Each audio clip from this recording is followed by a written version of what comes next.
আজকে আপনার সঙ্গে ভীষণ মজার এবং খুবই ইজি ওয়েতে একটা আলুর দমের রেসিপি শেয়ার করে ফেলবো।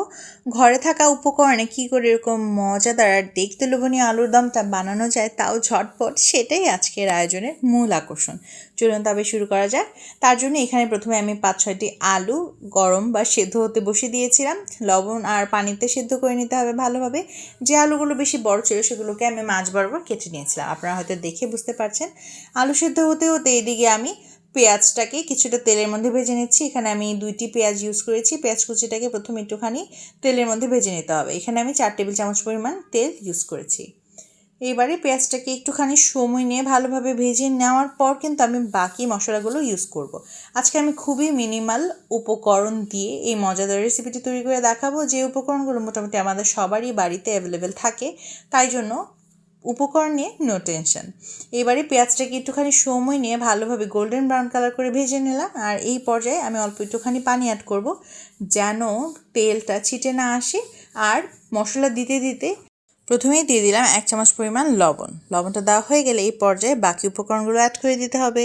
দিয়ে দিলাম 1 চামচের মতন লাল মরিচের গুঁড়া। লাল মরিচের গুঁড়াটা আপনারা আপনাদের ঝালের প্রেফারেন্স অনুযায়ী কমিয়ে কিংবা বাড়িয়ে নিতে পারেন।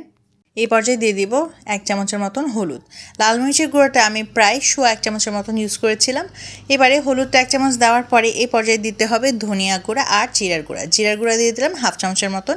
এখানে আমি ধনিয়ার গুঁড়া ইউজ করব 1.5 চামচের মতন। এবারে সব কিছুকে ভালোভাবে মিশিয়ে নিতে হবে। আমি কিন্তু খুবই অল্প পরিমাণ পানি দিয়েছিলাম, আপনারা হয়তো খেয়াল করলে বুঝতে পারবেন। এবারে প্রথমে এইটুকু পানির মধ্যেই মশলাটাকে ভালোভাবে কষিয়ে নিতে হবে। এখানে আমি স্বাদ বাড়ানোর জন্য আরও একটুখানি উপকরণ ইউজ করবো, আর সেটা হলো গরম মশলা। তবে তার আগে বাটা মশলা দিয়ে দিতে হবে। দিয়ে দিলাম 1 চামচের মতন রসুন বাটা। আর এবারে দিয়ে দিতে হবে আদা বাটা। 1 চামচের মতনই আদা বাটা আমি ইউজ করছি। 1 চামচের চেয়ে একটুখানি কম আমি অ্যাকচুয়ালি ইউজ করেছি। আর এবারে আবার সব কিছুকে খুব ভালোভাবে মিশিয়ে নিতে হবে। এবারে কিছুটা পানি দিয়ে দিলাম, 1/2 কাপের মতনই পানি দিয়ে ভালোভাবে মশলাটাকে এবারে মিশিয়ে নিয়ে কষিয়ে নিতে হবে। এবারে দিয়ে দেবো এলাচ, দারচিনি এবং তেজপাতা। এখানে আমি 2টি তেজপাতা মাঝ বরাবর ফেলে দিয়েছি, বড় সাইজের তেজপাতা অবশ্যই। আর এখানে 4 থেকে 5 টুকরা দারচিনি দিয়ে দিলাম, এলাচও দিয়ে দিলাম 3 থেকে 4টি। এবারে আবার ভালোভাবে মিশিয়ে নিতে হবে। এইবারে যখন দেখবেন উপরে তেল ভেসে আসছে আর পানিও মোটামুটি সিদ্ধ হয়ে এসেছে বা কমে এসেছে, তখন কিন্তু আরও একটুখানি নেড়েচেড়ে দিতে হবে। এভাবে যদি আলুর দম বানিয়ে রাখেন তবে কিন্তু কয়েকদিন ইজিলি সকালের নাস্তার টেনশন ফ্রি হয়ে থাকা যায়। রুটি পরোটা যে কোনো কিছুর সাথেই কিন্তু এই আলুর দমটা বেশ জমে যায়। এবারে সেদ্ধ করে রাখা আলুগুলো আমি এর মধ্যে অ্যাড করে দিব। আস্তে আস্তে করে আমি সবকটা আলু এখানে অ্যাড করে দিচ্ছি। আপনারা চাইলে বড় সাইজের আলুও রাখতে পারেন, আবার চাইলে এটাকে ম্যাশ করেও দিতে পারেন। তবে আমি আজকে এখানে গোটা আলুটাকেই ইউজ করছি, কারণ এটা দেখতেও খুবই সুন্দর লাগে। ভালোভাবে এবারে আলুগুলো দেওয়া হয়ে গেলে সব কিছুকে আবার মশলার মধ্যে মিশিয়ে নিতে হবে।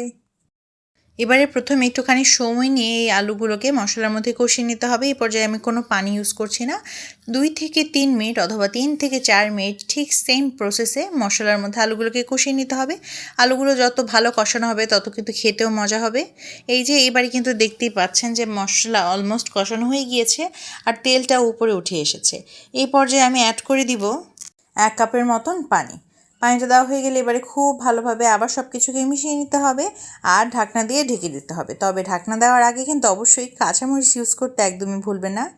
আমি এখানে আজকে কাঁচামরিচ আর শুকনা মরিচ 2টা ইউজ করছি, কারণ এটাতে টেস্টটাও খুবই ভালো আসে আর দেখতেও বেশ ভালো লাগে। এবারে আমি এখানে 3টি কাঁচামরিচ ইউজ করছি আর 2টি শুকনা মরিচ ইউজ করছি। তবে আপনারা চাইলে যে কোনো একটা মরিচ ইউজ করতে পারেন, এটাতে কোনো বাধ্যবাধকতা নেই। আমার কাছে মনে হয় আসলে রান্নাটা একটা আর্ট, তাই আমি যেহেতু আর্টিস্ট, আমি যে কোনোভাবে এটাকে ডেকোরেট করতে পারি বা সুন্দর করতে পারি। এইবারে কিছুক্ষণ ঢাকনা দিয়ে ঢেকে রান্না করার পর একটুখানি উঠিয়ে দেখছিলাম।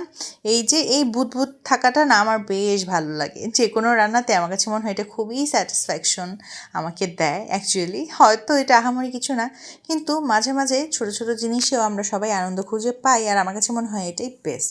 এবার একটুখানি ঢাকনা তুলে ভালোভাবে নেড়েচেড়ে আবার ঢেকে দিতে হবে আর অপেক্ষা করতে হবে একটুখানি পানিটা শুকিয়ে আসার। এই পর্যায়ে পানিটা শুকিয়ে আসার পর আমি এখানে 1 চামচের মতন গরম মশলা গুঁড়া ইউজ করছি। এটাকে মোটামুটি শেষ পর্যায়ে ইউজ করতে হবে, তাহলে এটার ফ্লেভারটা অনেকটা ইনহ্যান্সও হবে আর একটা সুন্দর স্মেল অনেকক্ষণ ধরে রাখতে সাহায্য করে। এবারে আবার মিশিয়ে দিয়ে ঢাকনা দিয়ে ঢেকে দিতে হবে আর অপেক্ষা করতে হবে পানিটা আরও একটুখানি শুকিয়ে দেওয়ার জন্য। যেহেতু আলুটা পানি অনেক শুকিয়ে নেয়, তাই জন্য খেয়াল রাখতে হবে একদম কিন্তু শুকিয়ে ফেলা যাবে না, তাহলে দেখা যাবে গরম অবস্থার পর যখন ঠান্ডা হয়ে যাবে তখন এত শুকিয়ে যাবে যে আপনারা ঠিকমতো খেতেই পারবেন না। এই যে ঢাকনাটা উঠিয়ে আমি আর একটু নেড়েচেড়ে দিলাম আর এবারে কিন্তু আমি মোটামুটি নামানোর প্রস্তুতি নিয়ে নিচ্ছি। আর উপর থেকে সৌন্দর্য বাড়ানোর জন্য আর টেস্ট বাড়ানোর জন্য একটুখানি ধনেপাতা কুচি অ্যাড করে দিলাম। তবে এটা সম্পূর্ণ অপশনাল, আপনারা চাইলে স্কিপও করতে পারেন। আমার কাছে পার্সোনালি ধনেপাতাটা খুবই ভালো লাগে, তাই আমি সব কিছুতে মোটামুটি এটাকে ইউজ করি। এবারে ঢাকনা দিয়ে ঢেকে দিব, অল্প আছে 2 মিনিটের মতো জাস্ট রেখে দিব। আর এই তো আজকের মজাদার আলুর দম তৈরি হয়ে গেল। ভীষণ মজার এই আলুর দমের রেসিপিটি কার কার ভালো লাগলো কমেন্ট করে জানিয়ে যেতে একদম ভুলবেন না। রেসিপিটি ভালো লাগলে লাইক কমেন্টের পাশাপাশি একটা শেয়ার করে ফেলবেন। চাইলে নিজের টাইমলাইনে রেখে দিতে পারেন পরবর্তীতে দেখে রান্না করার জন্য। একটা আলু আপনাদেরকে উঠিয়ে দেখাচ্ছি, এতটা লোভনীয় হয়েছে যে আমার সত্যি কথা আবার খেতে মন চাইছে, আবার হুটহাট করেই রান্না করে ফেলবো। আপনারা অবশ্যই এই রেসিপিটা শেয়ার করবেন আর অন্যদের সাথেও আমার রেসিপিটা ভাগ করে নেবেন। সবাই ভালো থাকবেন, সুস্থ থাকবেন। আজকের রেসিপিটি দেখার জন্য অনেক অনেক ধন্যবাদ। আর এই মজার রেসিপিটি একবার হলেও ট্রাই করতে হবে।